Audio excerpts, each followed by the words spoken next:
Hey guys, what's up? It's Seeds here coming at you with episode 2 of my VCU RAMS Dynasty on NCAA Football 14. Hope you guys enjoyed the first episode where I explained everything. If you have not, link will be in the description for you guys to check that out.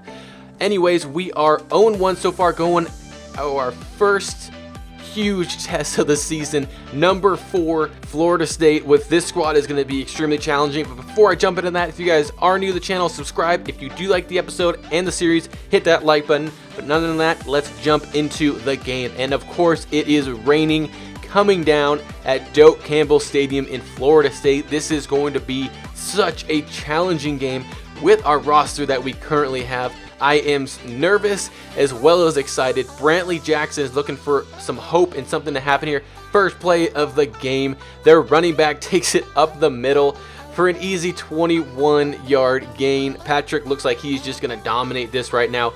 Very next play, we actually get a sack here. And I cannot believe this at the moment because our defensive line is honestly pretty terrible. But look at this, bouncing off a defender and takes it all the way for the touchdown. I just cannot believe that this is how it's going to happen. He didn't even beat anybody. He just bounced off a receiver. Murray just making his quarterback look really good as we are down early 7-0. Second play of our first drive. Running the ball here with Jackson, who was not able to break that tackle, therefore making it a long 3rd and 8, and the crowd is roaring. It is ridiculous. Franklin throws the pass, hits a wide open Leonard, but he drops it as soon as he makes contact with the defender, forcing us to punt it. And look at this short field they're going to have to work with after this great punt return. Like, this guy could have gone all the way, takes it all the way up to the 35-yard line, already making the game difficult on our defense. Very next play, Francois drops backs and hits Campbell for a big 20-yard gain, just carving up our defense so far. Not even fair.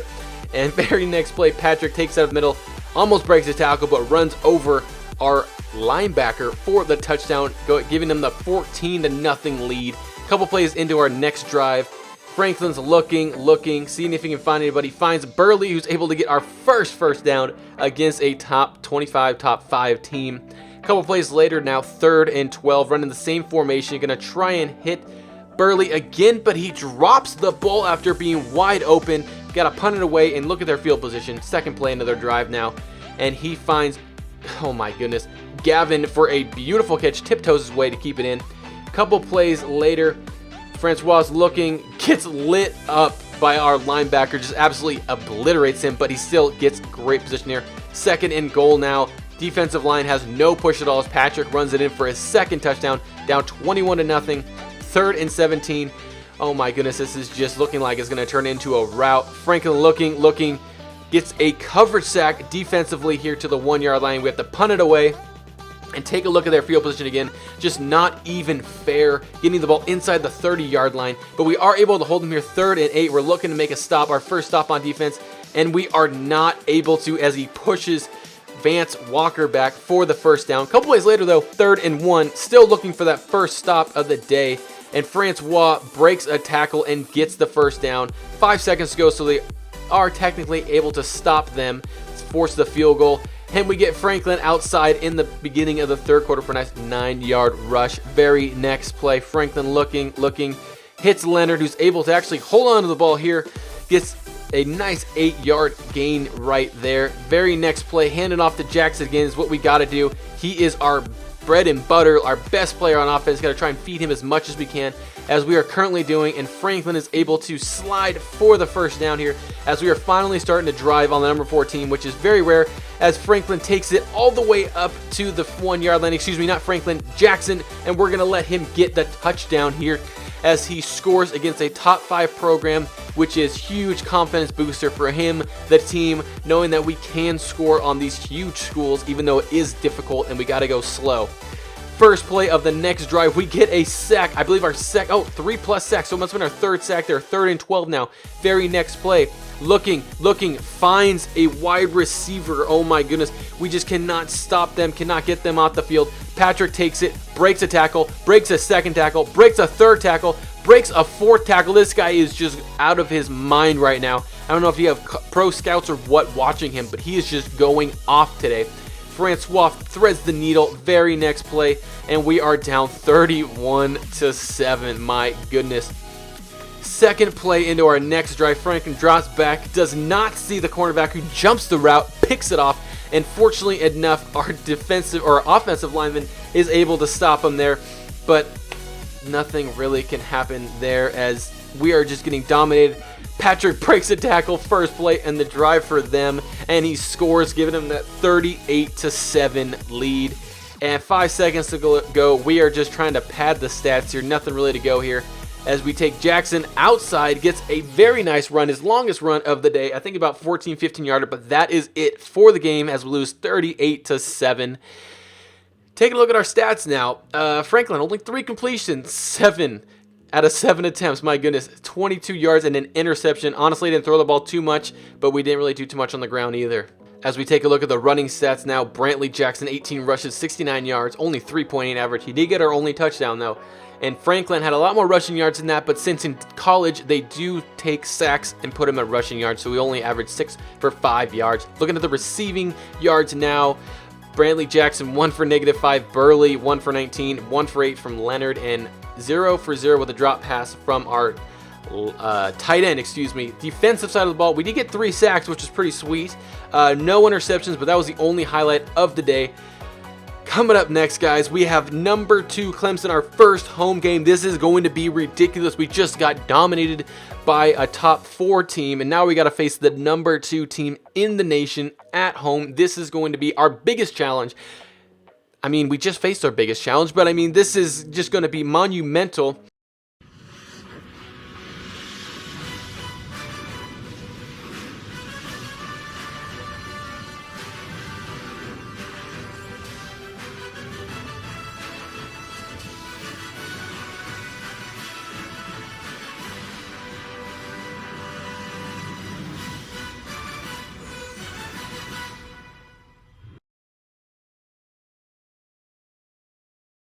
And welcome back, guys. I cannot believe we have a beautiful day here at VCU. Teeds Stadium, named it after Teeds, mainly because he was the one that funded him the money.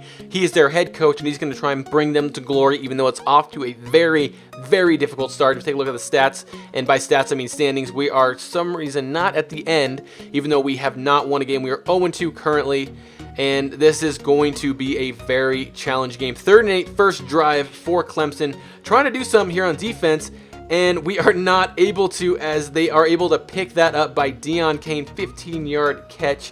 And this is just going to be an extremely difficult game, even though they do not have Deshaun Watson, as he hits Ray McLeod III for a beautiful pass there.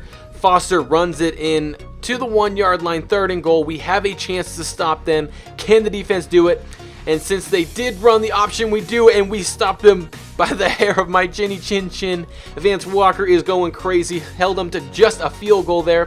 First drive for VCU here, handing the ball off to none other than Brantley Jackson. Breaks a tackle for a nice 8-yard gain to start. So that was the only good thing that happened, is we had to punt the ball off, 3 and out. First play for the defense, and what a freaking stop right there by our defensive back as he was able to knock it off.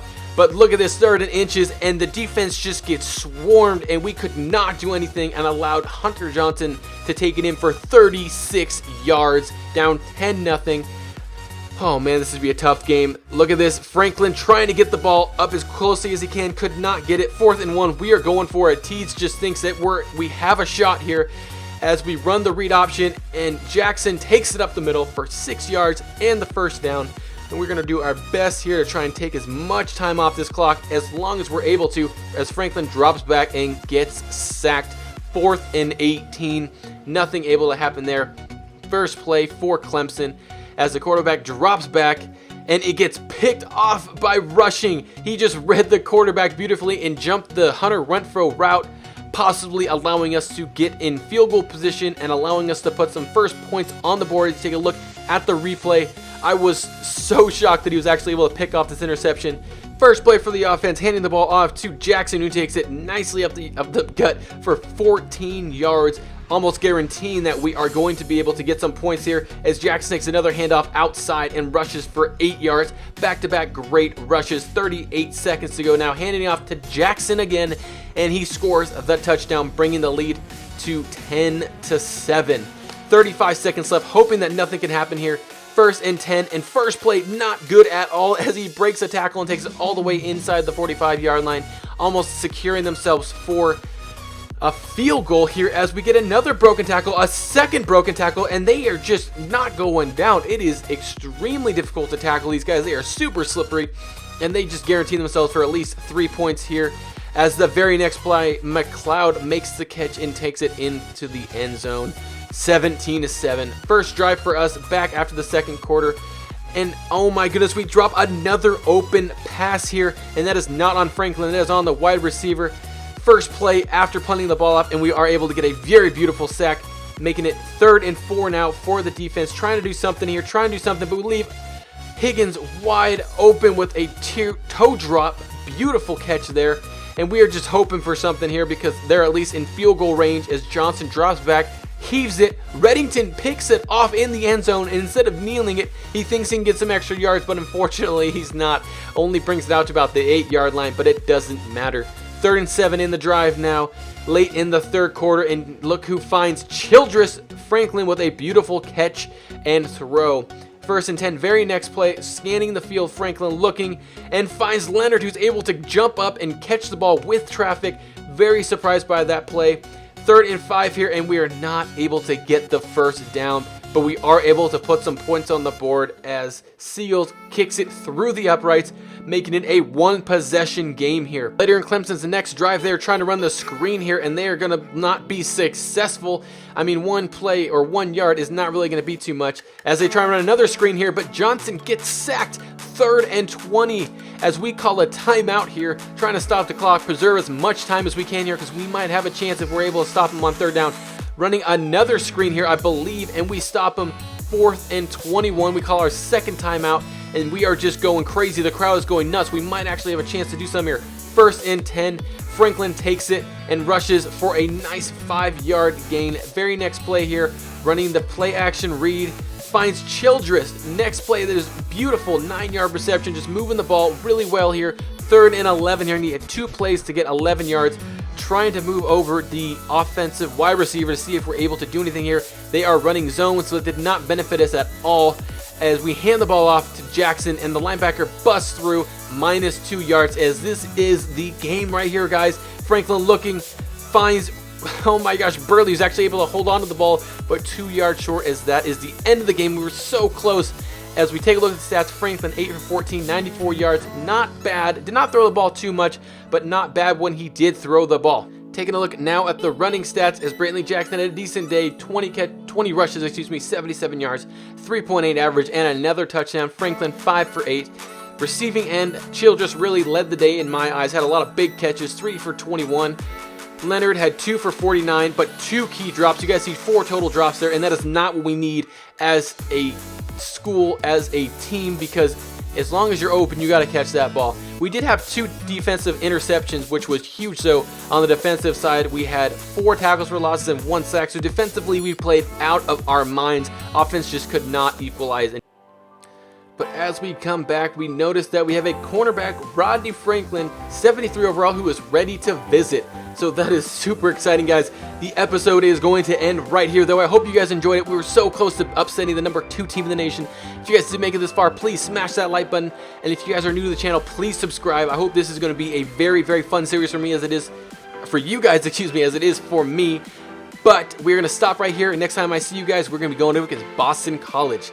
Have a good one, guys. I'll see you next time. I'm out. Peace.